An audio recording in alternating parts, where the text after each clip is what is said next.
Well, I am absolutely thrilled to have the wonderful Jason Christoff with us today. We had Jason with us here on Arise Humanity quite a while ago. I think it was approximately 2 years ago, and it had a lot of feedback from my chat with you, Jason. It had nearly 2,000 views, and which, I had a smaller audience in, so that was really great. And I noticed that the things that we touched on were things that were really in the sort of zeitgeist or the consciousness at that time. We talked about mind control programming and things like that, and that was something that was sort of relatively new for a lot of people at that time. So I'm fascinated to chat with you today. I'd like to introduce you. So Jason is a self-sabotage expert who runs an international self-sabotage coaching school. Jason discovered many years ago manipulative psychology, behavior modification, brainwashing, mental conditioning, and mind control are continually weaponized against the public by media and government to make the public easier to control, govern, lie, manipulate, coerce, and steal from. Jason's work is dedicated to exploring, discussing, exposing, and offering solutions to these modalities of covert public control. And obviously, I'll have all Jason's details at the bottom if you'd like to contact him. Jason, huge welcome. Thank you so much coming all the way across the ocean there. Dina, thanks. You've moved, haven't you? Because you were living somewhere else last time I spoke to you, and you've moved countries. I think I might have been living in Canada prior, and Yes. now I live in Mexico. I've got my temporary Mexican residency, so I can spend as much time as I want in the country without breaking any rules, and I can sort of come and go as my home country. And I've started to inquire about some other residencies in some other countries, so that there's benefits to it, and it's not that out of reach for a lot of people. They just don't know about it. Just another one of those great things they don't teach kids in school because they don't want anybody leaving their particular human farm. So That's you true. have to learn this all on your own. Yes, yes. How has it been for you? What's it like living in Mexico, and what's the whole shift? Has it impacted you on different levels? Well, I mean, I miss Canada, but there's a lot more. The weather is very important for health in regards to the sun. Mhm. Humans are just like plants; they need a lot of sunshine, and there's a lot more freedom in Mexico. The people here are very silently freedom based, where if there is a push by authority to encroach on their freedoms, they snap back very ferociously.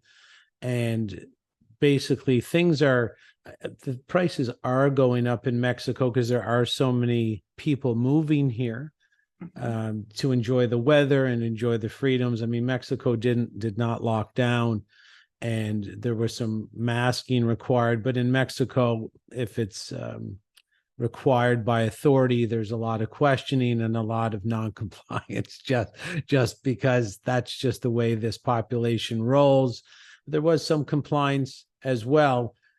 I just find the Mexican community a little bit easier to get comfortable in. The weather's nice, the food is great, the entertainment's great, and I just figured it was as a good place to set up shop at the age that I am right now. I'm like going on 53, so I figured, I'm not going to retire. I just would like to, and I don't want to go out 6 months a year and be very cold. Yes, I understand that because I did the same thing. I moved from the south of Australia, Victoria, up to the sunny climes of, I'm now in Queensland, which is much nicer weather. So I can really relate to that. I guess the perception in Mexico, when you think about Mexico is, there is some sort of level of crime with, drugs and things like that. Is that all pretty manageable there when you're living there? It's not around you at all? Well, you have to understand the cycle of public control to understand the news, Yeah. and they will always, it doesn't matter if you were in Queensland or if you were in Ottawa, Canada, or in somewhere in the United States, the media will always portray your state or your province or your area as the safe area because Mm. they really, I mean, this is a people farm and the humans are chatteled livestock, and they don't want their chatteled livestock exiting the farm and putting pressure on the system. So they will always portray Mexico as very dangerous. But if you go to the murder rates for Toronto, Canada, even a place called Jane and Finch, and anybody who's Canadian will know that cross street in Toronto, the murders are well in, I mean, there's people get, I think it's one murder, several murders a day in Toronto, but no Canadian would ever not drive to Toronto or not fly into Toronto, but they portray purposely that everywhere else is super dangerous and you're really safe in your human farm. So if you're not aware of the media cycle and how it controls you, even in regards to how it reports bad incidences from other places, you'll always think, at Mexico, they stamp your passport and chop your head off. And no, they don't do that. No. Yeah, it's fascinating, the perceptions that we're fed for different places. And there's a beautiful extended family and community sort of feeling there, isn't there, in Mexico? They feel much more potentially, I would imagine, united than a lot of other countries, because they have that sort of generational connection that many other countries don't have. Well, they haven't been able to infiltrate the Mexican community with the anti-nuclear family ideology of, sort of the communist doctrine that is so prolific in the G7 nations. That hasn't penetrated down here. Families are very tight. There is no sort of welfare state. You have to take after your own parents. There is no welfare. There is some senior citizens pensions, but generally the seniors have to be taken care of by the parents, and there is no cousin who lives on the street because he's unemployed or sort of unable to take care of themselves. They take their own in, and everybody has to work. In Mexico, there's not a lot of beggars as well. There's a lot of performers. Even when you go to a street corner in the town where I live, there will be street performers at the traffic lights. No one's begging for money, because in Mexico, no one begs for money. You have to offer value in order to survive here. So it's a very different cultural situation, which of course, the Franks, is it the Frankfurt School? Well, basically just communist doctrine really tries to destroy the work ethic, the family unit, and that sort of psychological operation has not penetrated Mexico at this time. And they're really, in Mexico too, it's really hard to infiltrate into the schools with the critical race theory or the LGBTQ. Yeah. Drag queens, talking to the kids or having drag queens dancing for the kids. This is not tolerated here in Mexico, but it is. And, there's nothing wrong with the LGBT community. They're actually being taken advantage of very heavily by forces they might want to get to know, because they're going to throw everybody under the bus eventually. And I'm just saying that this isn't this community, this culture is somewhat resistant at this point to the social structures that have been purposely engineered into the West to decay and collapse the society into its own footprint.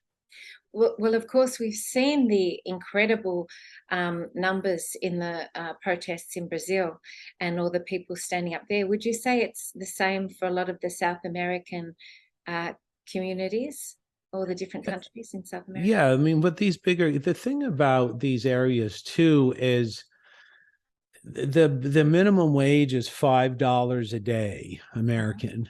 So when you have people, it's really easy to bowl over Canadians and bowl over Americans because they're not starving. They're not within an inch of their life.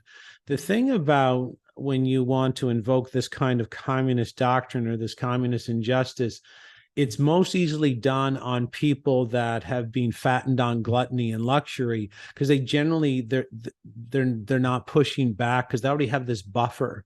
But in South America, the buffer is very small. And one man who's upset with a machete, who only owns a machete because you took away his $5, this is a very dangerous person, and a group of them is extremely dangerous to the government. And the thing about the Western governments, they don't have the power to do anything to the public by force. It all has to be done through compliance. So there's more compliance in a society that's fattened on luxury and gluttony than there is on someone who's living on $5 a day. They're like one day of unemployment away from them starving or their family starving. So there's a desperation effect here. And that's why they're trying to westernize Mexico, and they're letting it sort of fester right now and starting to fatten it the country of Mexico on luxury and gluttony in certain places, because that's the first step you have to do to introduce the attack, where people kind of sit there drinking the Cristal and smoking their cigars and hoping someone else will take care of the problem. So Mexico is not safe forever. It's safe for now, but of course Canada, Australia, the EU, and the other Anglo Nations, because the Anglo Nations almost have a genetic cellular code toward freedom, they're being attacked the most ferociously. Yeah. Because this is the agenda. Where's this video going? So I just know how much truth I can tell. Is this going on YouTube? Yes, it is. Well, I'm pretty sure you already got a strike there, but I'll try and watch how I explain it. I'll be editing anything it. Yeah, we'll just see what we can do. I don't think there's any strike in there right now, but I'll make sure to watch my mouth. Oh, thank you so much. I think we're okay so far, but I will review it. Yeah, I think you're okay. So that's a fantastic point you make. And I've read that before, that, Australia, for example, they've given a certain level of quality of life, comfort, so they don't complain. But they sort of therefore are just happy to preserve the status quo, because I'm all right, mate. So let's just leave it how it is. And so I think that's a really fantastic point that you make. And the same with Canada. I think Australia and Canada are very similar in a lot of ways, and that level of sort of passive compliance that is so prevalent in both the countries. So do you feel that things are shifting for the positive? How's your feeling about the overall energy of the planet? For me, I get a sense that there is a lot of awakening happening, and that people are catching on to how we've been controlled. Do you feel that that's happening? I feel it's sort of a race to the finish line in a way, where there's been things done to the public where there was a whole bunch of experiments done for maybe we're getting close to 100 years now. And they were very interested in, say, let's take a battered woman syndrome. And so they're very interested in the trauma effects on the personality. Mm-hmm. And they were looking through the research and finding that people that were traumatized are very compliant. And then they found out that they've actually sequestered trauma victims that were they were abused themselves, and then they abused their kids, and then their kids were also abused. So they found out something special about, it would seem that by the third generation or the fourth generation of abuse victims, that the third or fourth generation had a cellular code, a behavioral code transition to where they would really do anything they're told. Mm-hmm. Yeah. And then they found out that although the research subjects for these experiments were sequestered because these things were happening naturally, But they found out that, this physical abuse or the sexual abuse, you didn't need to subject the person to the abuse personally. You could show screen images of the abuse and you would still have the effect. Generational cellular memory.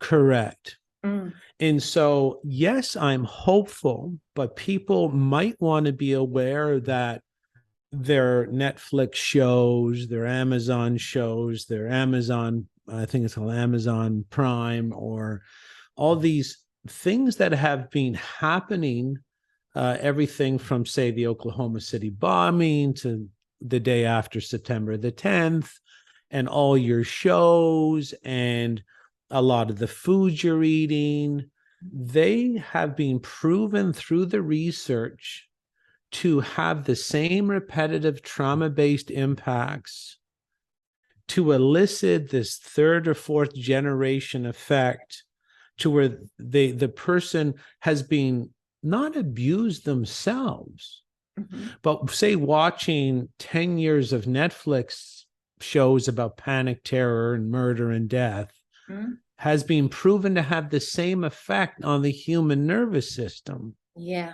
Yeah. So this is being compiled. Alcohol is proven to have this effect. Caffeine is proven to have this effect. Yeah. Grading in school, circumcision. And so I have hope, but people should start understanding that the compliance this is the factor driving our sort of 5-star first class ride into the abyss, is the effect of 3 to 4 generations of screen trauma and other procedural traumas in order to sort of get at least 30% of the population having the reflexive obedience of the battered woman. Sure.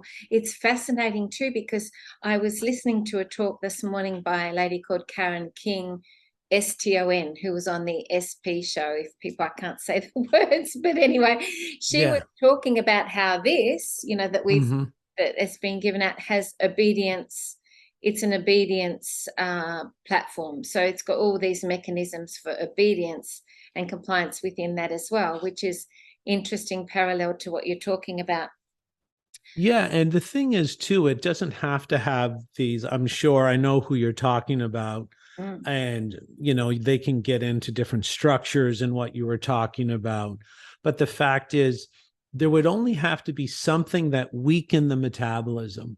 Yeah. So the whole effect of the research or the battered woman syndrome, or what they call Stockholm syndrome, or trauma-based mind control, all you need are things that weaken the system. So when you watch someone, on a couple actors on a screen knifing each other, it's proven to weaken the system. If you eat Doritos, or you're not eating real food that your body can process, you actually, obviously you get weaker. I mean, we've all had the hangover, like we're just not that strong the next day. And so this effect that breeds compliance, generally as a blanket statement, only has to do with anything, not one particular thing, but anything that weakens you. So even if you're at work and I say, look, you got to do X, Y, and Z, or I'm going to fire you. Well, if I did 10 years prior of subprime interest rates, and you're making $100,000 a year as a nurse practitioner, but you're actually living check to check, you're financially weak. And I set it up purposely with 10 years prior of subprime loan rates, where you bought the boat and the cottage and the 2 cars, and you're extended on your credit card. So there's financial weakness that has been purposely set up. There's spiritual weakness, where the people think they're just random genetic mutations flying with no meaning, flying through the universe on a rock. There's so spiritual weakness, there's financial weakness, there's physical weakness. Like, if you're ingesting anything that's not good for you, if you're pushing anything under your skin that makes you weak, like just doesn't help your metabolism, this is going to make you weak. And then intellectual weakness, where the average person doesn't know how to start a business. They don't know how to cleanse their body. They don't know how to eat. They don't know how to build financial security. They don't know how to get their residency in Mexico or Paraguay or the European Union. They don't know any of this. So they're intellectually weak. So we call those the 4 pillars of strength: intellectual, spiritual, financial, and physical. And your compliance will be based on all those 4 factors. Yes, everything's so overregulated now too that they make it impossible for people to navigate the system anyway, because there's so many layers of, governmental procedures and paperworks and things just to do anything. And even my mum, who's 93, she was saying just to do anything now in society, through technology and things, it's made so difficult for people to navigate who haven't, grown up in that system, that you just feel like you're not part of society. Yeah, there's all kinds of different weakness modalities that are proven through this research. So it's not they're not made up just off the cuff. No. They're based on the research. Guilt and shame programming is very powerful. In Canada, for example, there is, when you are at a public school and they read the national sing-along, you are also, before the national sing-along, you have to declare that you're standing on sovereign land of the First Nations people, which is proven to invoke guilt and shame. And if you believe you're sort of a walking pathogen factory, there's some guilt and shame there. I mean, I certainly don't want to hurt you. You don't want to hurt me. Some guilt and shame there. And they've measured guilt and shame. Like when someone's feeling a certain emotion, there's a technology by which you can measure their vibration. And guilt and shame are the lowest vibrations ever measured to be coming out of the human body. And again, there's a weakening. So happiness and joy and deep thought are near the top, and guilt and shame are at the bottom for megahertz vibratory frequency. And it really weakens you. Like if you think you're a bad person, if you think your breath is a weapon, if you think you're bad because of your skin color, there's shame, guilt, shame, and guilt.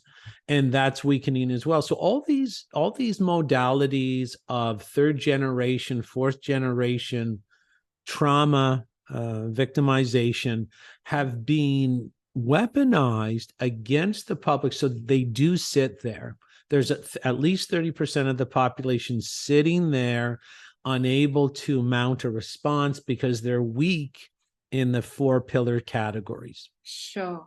And that's why I have my lion here. Just to remind people that to tap into the inner warrior, the inner lion, that everyone has one within them, and not to forget that they have that. So it sounds, when you're talking about all these different multiple factors that humanity is up against, it sounds a little overwhelming and perhaps a little hard for people to overcome. So what are the ways that you would recommend for people to be able to really stand strong, like this lion beside me, against all these factors that are coming at them? I know that you used to run a gym. I don't know if you still do that. One of my clients, interestingly, Kathleen, she used to go to your gym, and she said, "Oh, I know Jason. I used to go to his gym in Canada." So I thought that was an interesting synchronicity. But obviously you're into health and fitness, on those physical levels. Exercise and nutrition are very important to you, as well as obviously the mind, the mental body, as you mentioned, the 4 pillars. So what advice would you offer to people to be able to step out of this? And also, I think the importance of not only being non-compliant, but having the ability to expose the truth of all these things that are happening so other people can learn from that. What are your thoughts on that? Well, I think people should understand it's not for everybody, and not everybody's going to embrace it, but it is about progress. It's not about perfection. It's about going full circle back around to the four pillars and understanding the first pillar, that is sort of the cornerstone pillar of all the other three areas, is your physical health. Yeah. So if you don't have physical health, you can't really have top financial health, because your brain will figure out the finances and business ideas for you. And if it's polluted with unhealthy habits and unhealthy foods, it can't work. If you're not vibrating at a higher healthy vibration, and it's proven that if you're healthy, your vibration is higher, they can measure that, you're not going to really connect to the reason or the consciousness that is in everything around us regarding why you're here as a human being.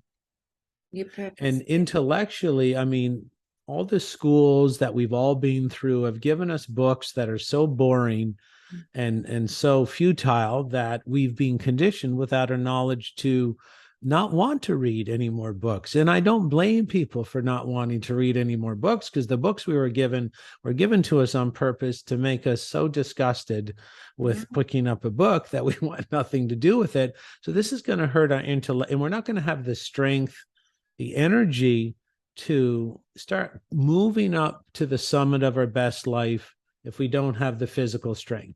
Can I just mention something there, Jason? Yeah, sure. I majored in English literature, as well as, I did psychology and sociology and stuff at uni, when I didn't realize it was all about mind control programming because I was too young. But it was interesting because I remember doing the literature there, and also even at school, and all the books were so negative and morose and dystopian and, all tragic, all the Charles Dickens, all tragic and sad.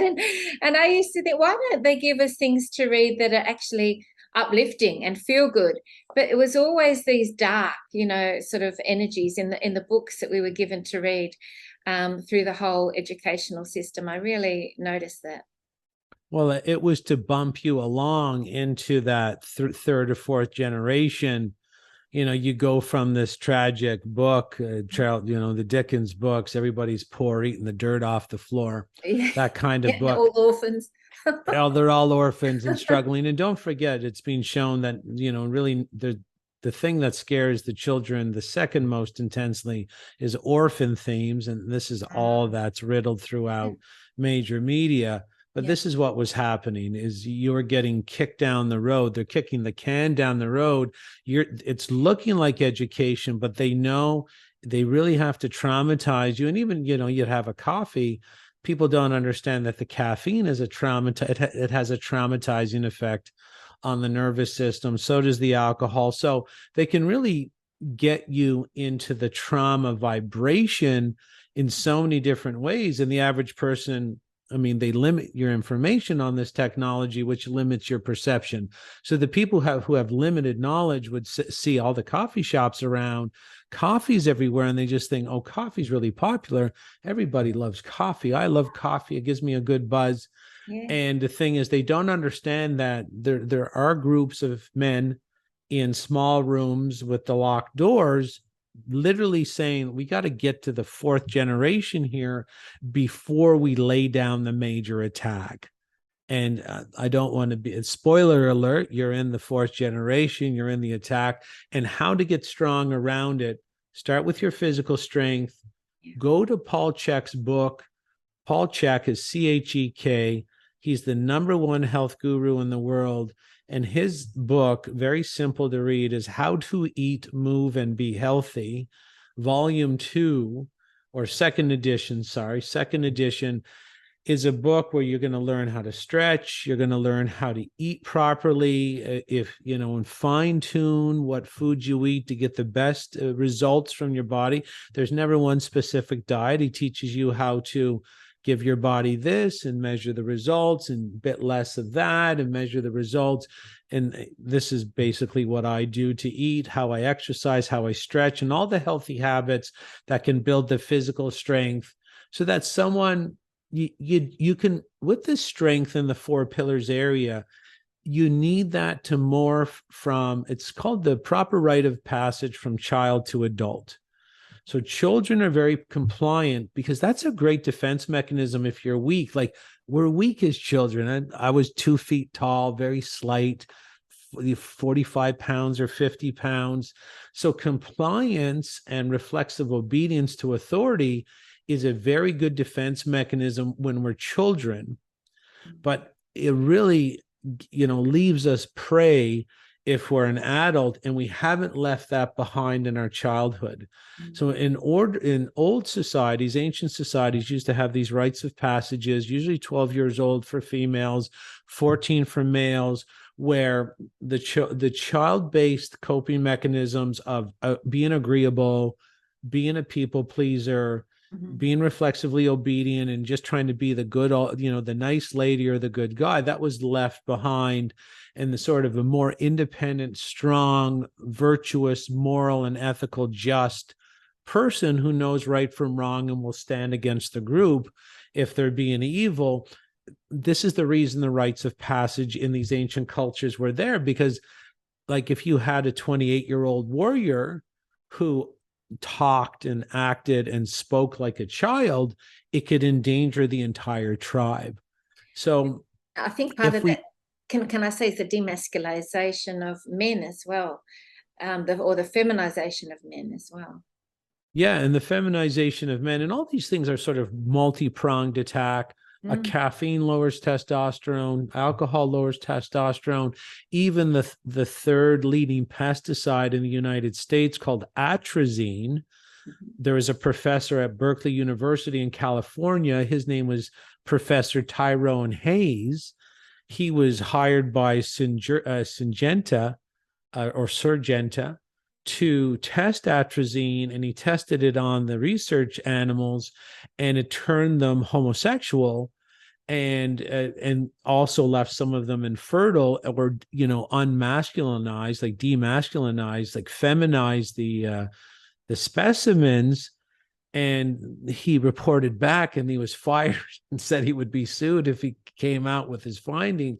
And that's just like one lane of attack to make, like, men are supposed to be the strength of the tribe. And so if you weaken the males, and if we notice today, and we're not going to mention too much, but there's a lot of males hitting the floor. There are some females hitting the floor, but we notice a lot of sports males hitting the floor. Yeah. Because as the lady was talking about potentially on the show you were talking about, it would appear that the concoction is specifically designed to not be able to be removed from the body in the presence of testosterone. Yes. Which is they found out about other heavy metal compounds. Testosterone appears to interfere with the detox pathway in the liver. So if I can push some heavy metal under your skin, it will circulate and do more damage in a male body than a female.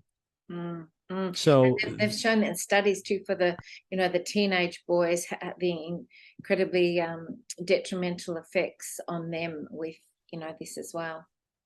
Yeah, and but again, I like to tell people, like, this isn't new, because if we go back 30, 50, even 100 years, this effect of poisons really hurting men more than females is very prevalent in direct attacks. Well, I believe direct attacks on reducing the numbers, and if there happens to be some males left over, they're feminized. Even there was this BPA, this bisphenol A. There was a documentary called The Disappearing Male that was put out by the Canadian Broadcast Corporation, the CBC, and it investigated bisphenol A, and they found that it was literally a compound that aborted males in the womb. So if a male was in the womb and it was conceived as a male, it's very likely that it gets spontaneously aborted. If it's a female, the female comes through. So all the disappearing male, the premise was there's a lot less males. Yeah. And if a male happened to not be spontaneously aborted under the influence of BPA, they were feminized. They had what's called microphallus or small penis. They had small scrotums. They had different of like these documented effects of being feminized. Yeah. And even in war, when I was in grade 4 in a private school in St. John's, Newfoundland, Canada, again, with this exposure, like we shouldn't have been learning about killing, but we were, because this is all about the trauma. So we would learn about the Civil War, where they would, the English and the French, or the Civil War in the United States, and they would line up the lines of men with the muskets and put the black powder down the musket barrel with the balls, the iron balls, and then volley these iron balls at each other with the two lines of soldiers. Literally, like, you could blow limbs right off each other's bodies. And I put my hand up in grade 4 and said, that doesn't look like a way to win a war. It looks like a way to reduce males. Yeah, wow, you were savvy even at such a young age. Yeah, and they said, no, it was a gentleman's war. And I said, well, there's nothing really, it doesn't seem like there's anything to gain, because if I was the general, guerrilla warfare, let's hide in the bushes and volley and try to sneak up at them at night, or, interfere with their supply lines or whatever. And of course, I was correct, and I was told not to speak up. And I was correct, because the amount of males, or the strength of males, and then of course the subconscious, the basis of all mind control and brainwashing, 90% of all brainwashing and mind control is repetition. And then in the 30s, 40s, and 50s and 60s, the males were given media repetition, which of course this part of the brain called the subconscious will have a magnetic affinity for the most repetitive themes, because it's a safety-seeking mechanism, and it assumes that the most repetitive themes represent the majority, and there's safety in the majority. So they really upregulated all this imagery and messaging about men and how cool they were if they were down at the bar without their wives, and the wife's busting my scrotum, and the kids are so hard, and the man was down drinking at the bar. That was the big romanticized image of the male, and it made the male, it was designed to make the males weak. It was designed to destroy the family unit. So these things of weakening aren't new. And if we want to go ahead. Oh, another point that I really wanted to make when you were describing with the muskets and everything was now the analogy of what they're bringing through now. It's not specifically a war for countries, but it's a war through sport. The competition, the division that they create between people when they're on different teams, and against, even pitting countries against each other with grand finals of sport, or just teams against one another. It's that sort of same mentality where you have an enemy or you have an opponent, and you've got to win and you've got to beat them. It's the same sort of thing, but it's just that little bit more subtle, where they're not actually literally killing them, but they've still got that really divisive mentality that they're really forcing through sport and competition. Absolutely. And again, if you limit the information, you limit the perception, and you limit the behavior. And with these Olympic Games, not many people are going to know, like, let's say, back to my example of the muskets volleying at each other, let's say the red coats of the UK versus the blue coats of the French. Not many people are going to investigate to find out that both the royal family in the UK and the French government are related. The benefit of people thinking that they're enemies is that the UK people can send their strongest men, and the French can send their strongest men, because the more you get rid of the men, the easier it is to govern the rest. Yeah. Exactly. And so all these borders and all these flags and the Olympics and everybody's going down with the flag, it limits perception because people will perceive that these are all individual areas run by the thoughts and wishes of the individuals that are there. But it's been pretty obvious over the past 3 years that, oh, everybody seems to be doing everything at once. There's a mass coordination. And that because the public were given the repetitive content in the direction that all these places were different because of the flags and the borders and the leaders, when really there's nothing new under the sun. They were just sort of waiting to some other things were in place before the massive attack to say, you know what, we're not separate. And we think we have enough power under our belts and we think that you're the third or fourth generation trauma victim that probably going to sit there and do nothing, even if we take our teeth out and show you your teeth. Yes, because I'm shocked in Australia at how many of men, you know, we have a reputation in Australia for, you know, having these big, you know, tough, you know, Aussie men that are, you know, homegrown sort of, you know, we've got the sunshine and we're, you know, healthy and strong and da da da. But so many men, not many men stood up in the whole 2 years of the pandemic and took a stand. You know, it was the women predominantly that did that and have done that. And, you know, there are a few examples here and there of men, of course, that have done an outstanding job. But, you know, I was just surprised that, you know, they have this reputation of being, you know, big and strong and, you know, maybe a bit rough around the edges, but that they'll stand up, and they just didn't.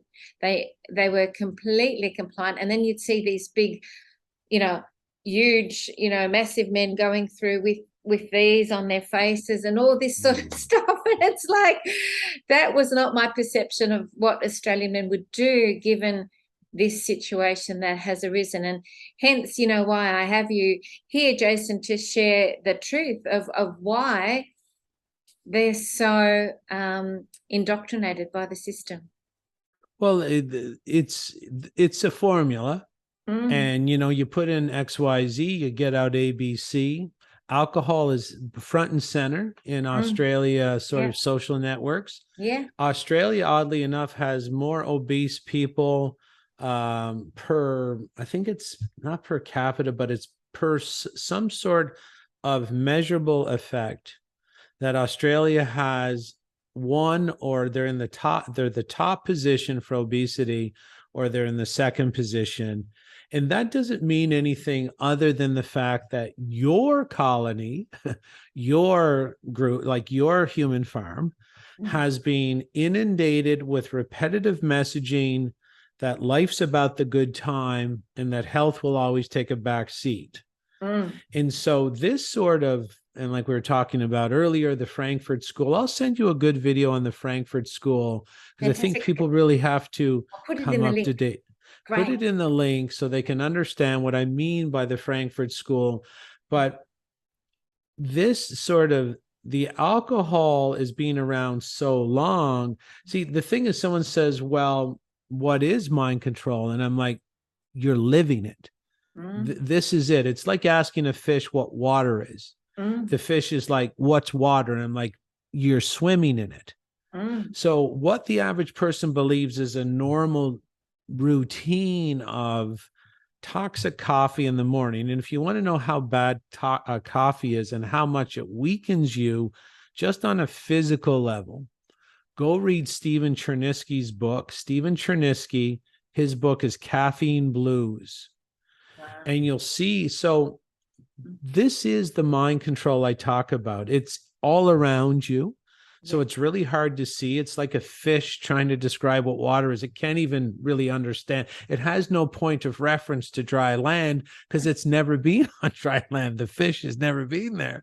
So it doesn't know the difference. The average person doesn't know the difference between just being free or they're traumatizing themselves. Like caffeine is liquid trauma. Alcohol is liquid trauma. So they're traumatized quite a bit. They've been traumatized in the schools. Yeah. Maybe the men have been circumcised. That's hugely traumatizing. Some say it's you can't even recover from a circumcision regarding the trauma that it invokes. I mean, in ancient Egypt, they called circumcision the mark of the slave. Right. And they would do it to slaves because they had a greater propensity to obey, because the pain was so intense that it triggers this sort of childlike cowering in the corner mental position for life, like you'll just don't hurt me again. Oh, how awful. And the same with those things that they put in your nose. They used to do, for the testing, they used to do that with slaves as well in Egypt. They'd put them in the nose, and it was a thing that they did to as part of being a slave.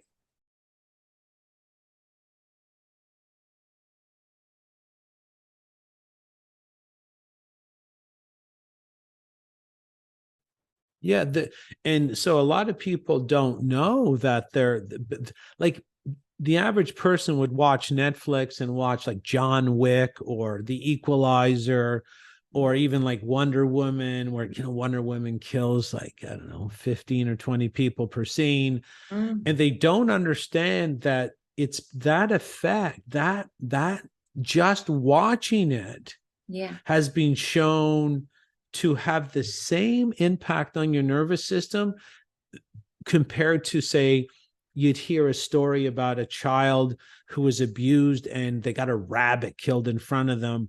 And people like, oh, that's mind control programming. I'm like, hold on a second. You're right. If the child was shown the killing of an animal, that's being proven to invoke mind control and is part of mind control programming, like sort of clandestine mind control programming. But when you watch Netflix and you're watching all these people murder each other, you're not aware that watching that has been proven to have the same effect on you as an adult as the slaughtering of the animal in front of a child in a clandestine operation to put that child under mind control. So the brain doesn't differentiate as well no, between watching it on a screen and seeing it in real life. It's the same no, it thing. doesn't. It has the same impact. And, you can even muscle test all this with your body. Your body has an inner intelligence that can confirm everything that you're saying. Yes, absolutely. You can do the muscle testing. I mean, and the thing is, when you do muscle testing, there's the strong response, and then there's the break, which is a weakening response, which means it made you weak. And that is the agenda. Absolutely. Is to make you weak so that you don't even resist, because you're the third or fourth generation.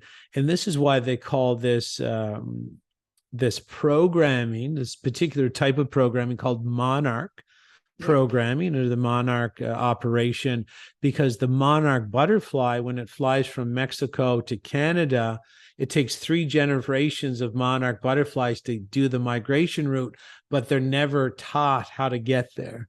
Wow. So there's a cellular imprint for the route to be flown. Oh, that's so very interesting. The third generation, then it would be passed on generation to generation. And they've done this with wolves. They took wolves in Russia, and I mean the worst kind of wolves that were literally trying to bite through the wire and the metal rods that would keep them. They're literally trying to bite their way out of metal. And what they did was purposely cull the strongest animals, and this goes back to the musket issue and all the other issues, and then they would let the more docile breed. And then after that litter was born, they would again remove the strongest male, and it took strongest males, and then it took 3 generations to get this very vicious gray wolf down to an obedient lapdog. Oh my gosh, yes. So we can see that this research that I'm talking about, they weren't really interested in what's going on with gray wolves. They're interested in how can we find this sort of thing and make it look like animal studies, and then turn around really quickly and weaponize it against this human farm and this human farm. Yeah. And this is what we're having today. it takes me back to this fascinating story where it came, I think, originally from Anastasia from the Ring of Cedars. And she said there was a story where originally what happened was they had prisons for people where they'd have jailers and prisons, and they were in an obvious physical prison where they were enslaved and being controlled, and they could see that, and they would rebel against that. They'd stand up and try and escape the prison because it was obvious it was in front of them. And then the enslavers had this genius epiphany that all that they needed to do was to mentally enslave the people, so there wasn't a physical thing that they could see around them, but they would do it with material goods and possessions and through the process of money.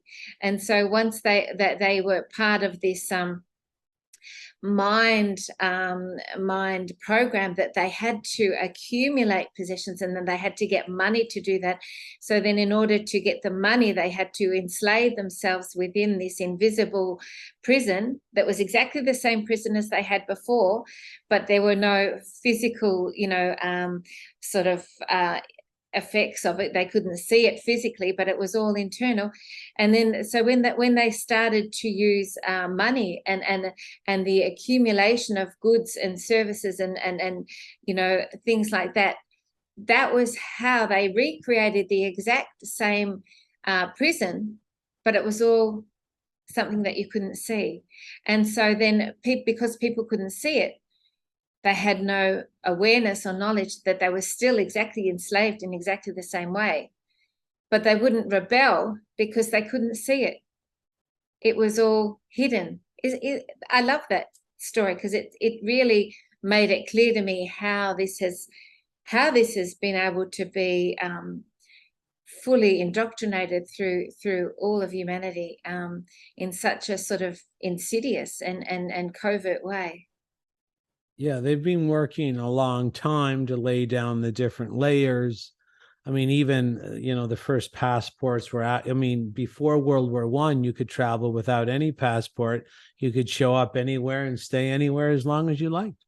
Yeah. And people don't even remember that was even an option. I mean, in Canada, the first tax was in, I think it was like 1914, and they said it was a war tax and we'll repeal it as soon as the war is over. And even before the taxation, we had a post office, we had an army. Who was paying for that? Well, the owners were paying for that. Yeah. And so these are the kind of things, this layer by layer approach, or this death by 1,000 cuts, inch by inch. They're backing you up and they're limiting your knowledge the entire way. And if they limit your knowledge, they limit your solutions, they limit your potential, and they limit your perception, where you're like, oh, I have to comply because I can't see another way out of it. But they're the ones manufacturing what solutions you see, to the point where you're like, compliance is, I'll take door number one, compliance every single time. And, this compliance, just like these experiments that showed by the third or fourth generation of abuse, the defensive mechanism in the cellular memory was compliance. Just basic survival. Just survival to the next day. I'll take it one day at a time. I'll do what he says one day. I'll get his slippers one day, and then the next day I'll get his newspaper so he doesn't hit me. And then I'll make his favorite turkey pot pie so he doesn't hit me the next day. And then, of course, like all trauma, though, eventually the abuser does have to hit the abusee to re-engage the trauma. Sure. And so we're seeing the same sort of effect, where there was a huge beat down in the first, say, year, and then the foot was taken off the pedal, and then the beat down again. And so they're just following the research that's being laid down in regards to the most effective way to traumatize a human and make them compliant. And if anybody wants to see the research on this, they can go read Dr. Joost Meerloo. And yes, I know it's an odd name. Joost is Joost, and Meerloo is Meerloo. And his book is menticide, brainwashing, and mind control. It's a very long title, but you will see that, he studied the trauma-based attacks on prisoners of war, and the best way to do it was you would give them food and be really nice to them for 7 days, and then when they put their hand out of the jail cell to get the food and you're their friend, you break their knuckles with a bamboo stick, and out of nowhere for no reason at all. So it puts confusion into the mind. Am I going to get attacked? Am I not going to get attacked? You put the instability in to increase the compliance. You put the confusion in to increase the compliance. And that's why they would say you can go to a restaurant, but you got to go in wearing this around your mouth. But when you sit down, you can take it off, because when things make no sense, you're more compliant. So the research was put into play, textbook research about how do I extract the most compliance out of the public. I mean, you had to be in Montreal. They had a curfew at 10 o'clock. So this thing would attack at 10:01, wouldn't attack at 9:59. Everybody knows it doesn't make sense. Yeah. But you don't understand. The research is, if it doesn't make sense, you do it more. Right.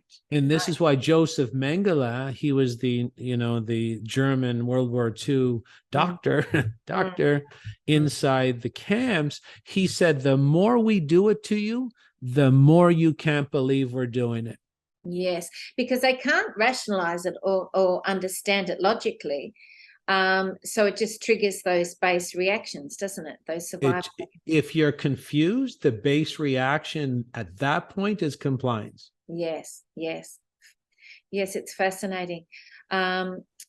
So I think I sort of nodded to this before, but do you see that, the golden age or the ascension for humanity is, do you see that that's, with everything you've talked about, that we have the potential to get there? What's your thoughts on that?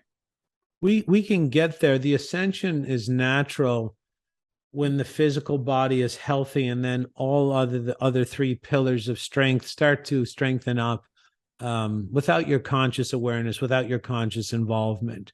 So the ascension will have to do with people refinding their strength and sort of educating on how their strength is taken away as well. Because, I mean, in the pursuit of finding what makes you strong, you will automatically find what doesn't make you strong or what takes your strength away. Pepsi and Coke. I mean, people have to understand they don't need muskets or bayonets or barbed wire or infantry. They send in the pop. Like when you see a Coca-Cola truck going down the road, a Pepsi truck, when you see a Starbucks, when you see a donut shop, where you see McDonald's or Tim Hortons or Wendy's, you have to bring yourself up to speed that they gave up attacking you directly decades ago. And these are how they're covertly taking your strength away with the bottle shops and fast food outlets. The narcotics. Like in Canada, the marijuana is available coast to coast. And if you look up these experiments, it increases compliance. Yeah. And so does alcohol. Make people passive, doesn't it? Oh my God. It makes them like a confused brain. It's not hard. Like if you go read the book by Juice Merleau, his famous quote, you can even look it up. Confusion is the basis of all mind control. Just look up his name and put confusion. You'll get like 30 quotes of the same quote. And of course, you're not allowed to drive a motor vehicle because your brain's not working properly. And if your brain can't operate a motor vehicle in a logical way, it's weak. So you're already in the compliance part of the psychology and part of the psychic area. And people have to understand, and this is how far gone some people are. They're like, oh, they've legalized marijuana because finally the people have won the day and legalized the drug that's so beneficial. That's when you know you're high, because the government doesn't do anything that beneficial to you. I mean, if they don't make you stronger, you're not easier to rule stronger. You're easier to tax and manipulate and lie to. and govern when you're weaker. They're not going to do anything, and they do not do anything to make you stronger. You have to awaken to, like, basically in this situation, you have two choices. Either you will pass on, or you will voluntarily remove the child-based fantasies that have kept you down your entire life. One will pass. It will be your physical body, or it will be your childhood fantasies of how this world operates. If you cannot let go of your child-based fantasies, there's a good chance it will be you that passes on. This is the choice. This is the ascension. That's a really great point. Because, you know, when people really fully want to confront the truth of what's happening, they just have to really mature and grow up and look things head on and face the emotional fallout from what that creates.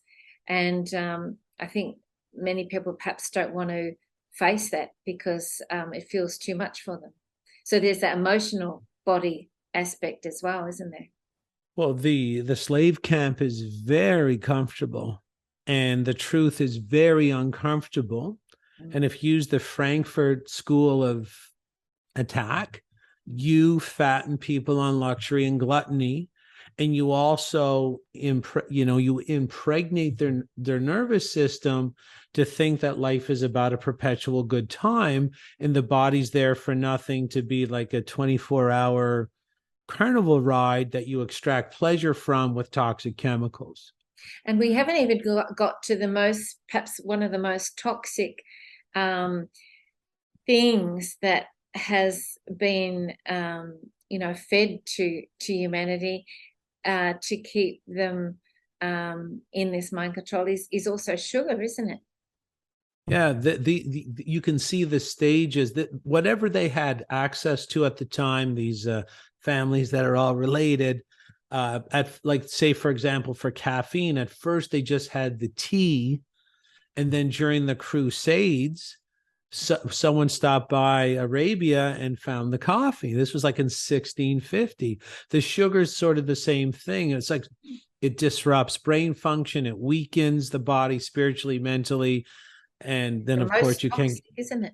It's hugely toxic. And so they really integrated the sugar into everything, and they've upgraded. It used to be tea time. I mean, the original family here should be pretty obvious to pinpoint, the UK people. And they had the tea time because it would sedate. The caffeine is a heavily sedative, tranquilizing, nerve numbing, and frontal lobe deactivating agent. So you give the slaves some tea in the morning, and then another tea time maybe at 1 or 2 o'clock to push them through so they could recover and then come back to the slave camp the next day. But then coffee is like 2 or 3 or even 4 times as much caffeine. So one of the Crusaders came back to the royals and said, "You won't believe this. And not only do we have this thing they call coffee, and a Turkish coffee will take your head right off because the grounds are right inside the cup." They said, "We got this other stuff that they would smoke before they go into battle. They call it hashish." And they're like, "Oh my God, this is unbelievable, this hashish stuff." And so whatever was around, whatever they could get their hands on. And, this is how, when you want to take over a people, you send in the drugs. So this is like the UK fleets would go to China. They wouldn't even land on the docks because the Chinese knew they wanted nothing to do with them, but still they would throw the bags of opium on the dock and just like swivel around back out the harbor. And then they come back like a year later, like weeks later, keep doing the same thing. Within 3 years, they called it the Opium Wars. It was a war to keep the opium out of China, to keep the culture intact. And of course, it doesn't matter if we're talking opium in the late 1700s. It doesn't matter if we're talking Afghanistan poppy fields, OxyContin, fentanyl, even in the Woodstock, the concert Woodstock in Woodstock, New York, it was actually a faction of the US government that manufactured the LSD. And they know, if you're getting an awakening, send in the drugs. Send in the drugs. You'll shut that down in 2 seconds, because it weakens the people's resolve, and it weakened them so much that most of the hippies that were there doing the drugs, they're actually manning the positions of corrupt authority today in the United States government. So it's an old cycle. People have to get used to it. And they really have to let one thing pass. They can let their childhood fantasies pass, or actually their physical body will pass. This is the choice these are the choice they'll have to make, especially in 2023. Well, the whole issue of drugs too is that, you know, our bodies have a natural innate intelligence, and if you take something artificial or synthetic or artificial and put it into your system and change it in some way or force things, that's not just the natural progress or the natural evolution of what's meant to happen, because in some way you're changing it or forcing it or something like that. So it's allowing the body just to be in its most natural state, because it has this incredible sort of advanced you know, awareness within it that does everything without any help in any way, you know. And so you just got to allow it to be as natural as possible. And I think what I'm finding too with people in the world at the moment, it's when they become aware, it's them extricating themselves out of all that system in all the multiple ways that we've been within the system, you know, whether we drink tea or have sugar, or we don't exercise and just watch TV, or whatever people do. There's all the different ways. You've got to work out, how is the system still enslaving me, and what do I need to do to work on my own evolution to completely extricate myself out of that in every way that I can. So you made some amazing points there, Jason. I'm hoping that people listening to this, that they'll get more of an awareness or understanding of how the system, the globalist agendas, the elite, whatever you want to call them, have impacted us so you know, so many ways. And I think that comes through really clearly. Is there anything that you'd like to say as a perhaps a word of encouragement to people at the moment that are listening? Well, first thing I'd like to say, I always tell people, if you like my information or how I deliver it, you can get on my personal email list. You can email me at jason@freedomfromselfsabotage.com. And I have something called the Christoff report that I send out 3 to 5 times a week. It's a free report regarding. And your podcast, is that separate to the podcast? No, the podcast is always linked at the bottom, and sometimes I'll highlight a podcast where I rant and rave into the mic. And it's excellent. Yes, have a listen. It's always a good talk. Yep. But I just tell people, you know, just understand that you can't fight the system if the system's inside of you. Mm. And if you drink the system and smoke the system and eat the system, and you're like, you know, truth teller, or you think you are, you have to understand you cannot fight the system when the system is inside of you. And the people we're dealing with, like Medina, what you were talking about was the vibratory essences. Now, the group we're dealing with here, all they worked on for thousands of years was the energetic system. Yeah. And they know that the natural body is hugely intelligent. It's more of it's sort of the first radio tower. It can receive information from, like, our radio towers throw information out through the air and then receive information through the air. And the human standing upright, and that's why if there's a big problem with someone in the movie, they cut off their head, because it's the head that's the transmission device. Mm-hmm. So you can receive information and you can give it, but only you can tune into the proper moral and ethical and just channels if you're clean. And that's why they don't want anybody clean. They want people pumping their lips up, injecting this. And even myself, I've done steroids, I've done cocaine, I've done LSD, I've done shamanistic doses of psilocybin, I've done microdoses, I've smoked marijuana, I've smoked cigarettes, I've done rum and coke. Like I've been, whoever's listening, I've done cheesecake. I've been there. But the point to make Yeah. is that this is all done on purpose. When I would inject the steroids or inject the growth hormone or something like that, they don't care what chemical you make is your own. They limit your perception so that you pick one as your own, so you think you're really special. You're taking your selection off the spinner rack of fake freedoms, and it all has to do with picking your poison. Famous phrase in our society: pick your poison, because your poison will change the vibration of your body. And let me tell you, if there's any group that has studied the spiritual world in regards to what happens when your vibration gets low in regards to dark things, Yeah. it is this group. Yeah. Everything that anybody's ever leaked out about spirits or demons or entities or bad behavior or hedonistic behavior, it comes from this group. They know this as fact. Yeah.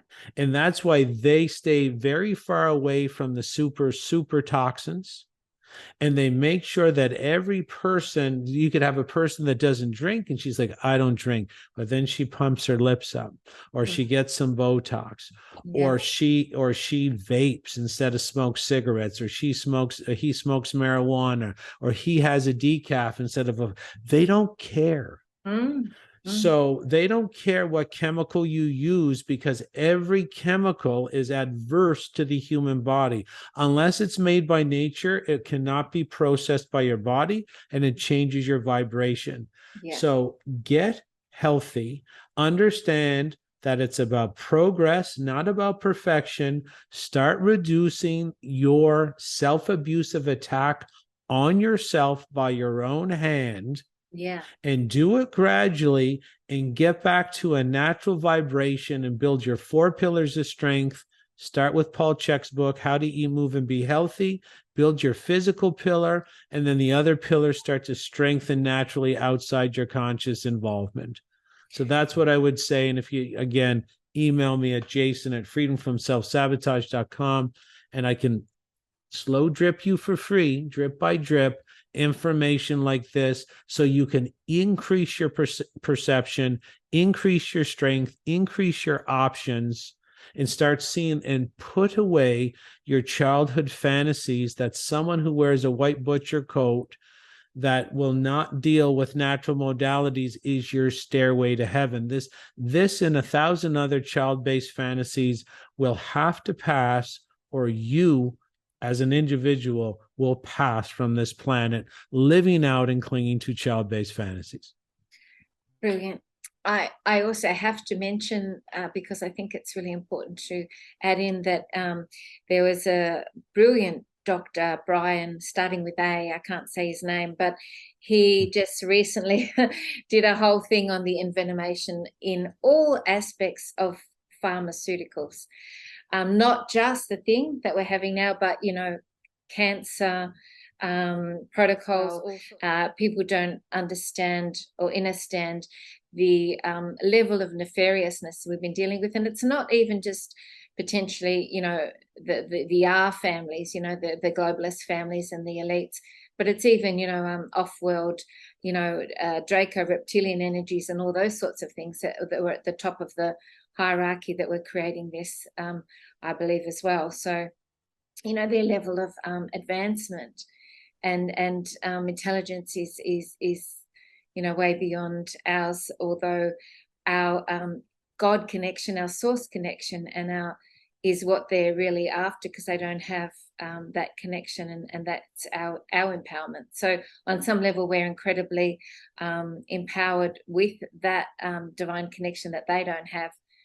So that's why they want to control us so much. Yeah. we're going to win this because God's on our side. Exactly. I love And to finish God, with that. Yes. yeah, Yeah, yeah, definitely. yeah, absolutely. You're amazing, Jason. Thank you. This knowledge is so important to get out into the world. So please, everyone watching, share this video. And I think the more light that you hold, the more you have the ability to see the truth and to be able to hear the truth and to be able to share the truth. So raising your frequency and your vibration and doing all the things that Jason talked about will also increase your ability to be able to hear the levels or the depths of dark that have been happening on the planet. Would you agree with that? No, absolutely. There's a lot of vibrations that can make us do things to hurt us, our kids, our communities. But if you have the physical strength, your radio tower, your vibration, your broadcast frequency will always push away those dark entities, because the higher vibration always works. So tune up your radio tower, get healthy, and make sure you vibrate out the right frequency. Fantastic. Thank you, Jason. I really appreciate your time. All your links will be below. And thank you. I hope, to connect again in the not too distant future. And I love the messages you're giving into the world at the moment. Thank you. You're very welcome. Thank you.